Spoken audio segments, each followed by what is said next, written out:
Good morning, শুভ সকাল। আমার সকল দর্শক বন্ধুদের জানাই আমার চ্যানেল হ্যাপি উইথ মাম্পিতে অনেক ওয়েলকাম, অনেক স্বাগত।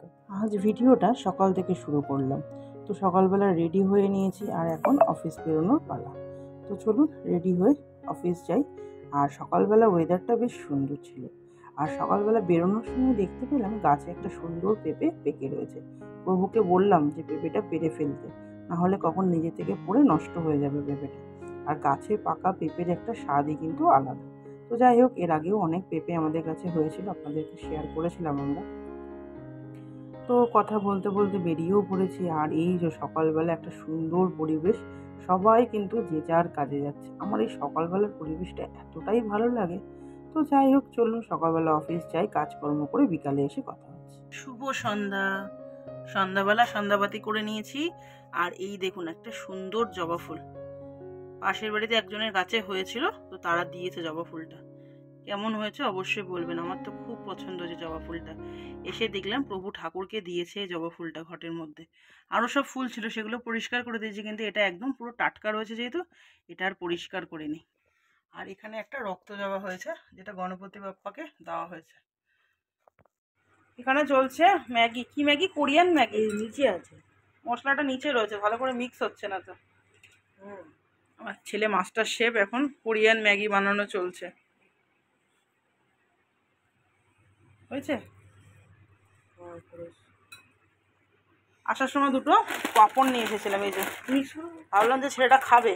উনি আবার একটা ম্যাগি সাথে আবার ডিম পোচ ছাড়া উনি খেতে পারেন না, তো ম্যাগির সাথে আবার ডিম পোচ বানিয়ে নিয়েছে। আর আমি অফিস থেকে আসার সময় আজকে নিয়ে এসেছি ক্যাপসিকাম, কুদরি, এখানে আছে কাঁচা লঙ্কা, ধনে পাতা, আর আছে বিনস।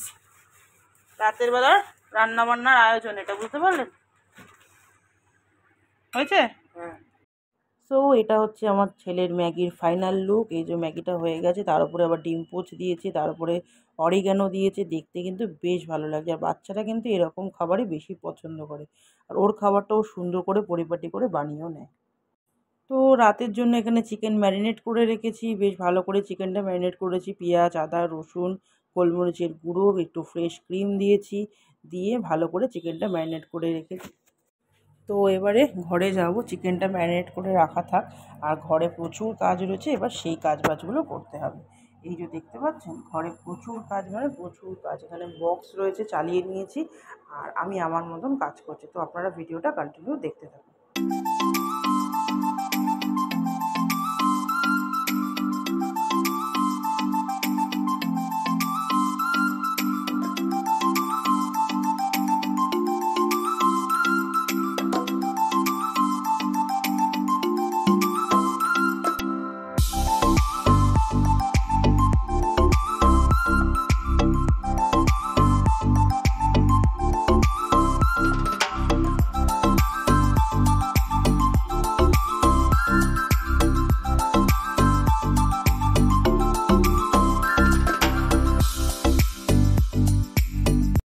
তো এবারে চিকেন পকোড়াগুলো ভাজার পালা। চিকেন পকোড়ার মধ্যে দিয়েছিলাম একটু পুদিনা পাতা, ধনে পাতা, কাঁচা লঙ্কার একটা পেস্ট, পরে মাখিয়েছিলাম। মাখিয়ে একটা অন্যরকম ফ্লেভার দেওয়ার চেষ্টা করেছি।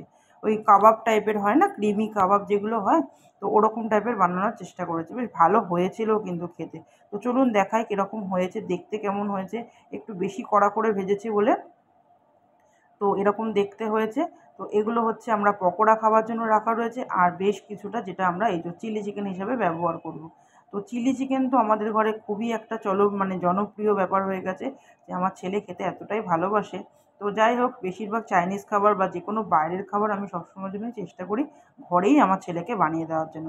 তো চলুন, আজকের ডিনারটা কিন্তু আমাদের এটাই রইল, চিলি চিকেন আর রুটি। তো আজকের মতো ছোট্ট একটা ভিডিও আপনাদের জন্য এখানেই রইল। সারা দিনের পরিশ্রম এখন শেষের পথে। তো এখন হচ্ছে ঘুমাতে যাওয়ার পালা। তো বিছানা করে নিয়েছি এখানে। আর বেশ কিছু জামাকাপড়ও আছে যেগুলোকে মেলে রেখেছি। এগুলো না খুব মোটা মোটা জামাকাপড়, তো এগুলো না মেলে রাখলেও হয় না। তো ঘরের মধ্যেই দিতে হয়েছে, যেহেতু সারাদিন বাড়ি থাকতে পারি না, সেজন্য বেশিরভাগ সময় ঘরেই জামাকাপড় শুকিয়ে নিতে হয়।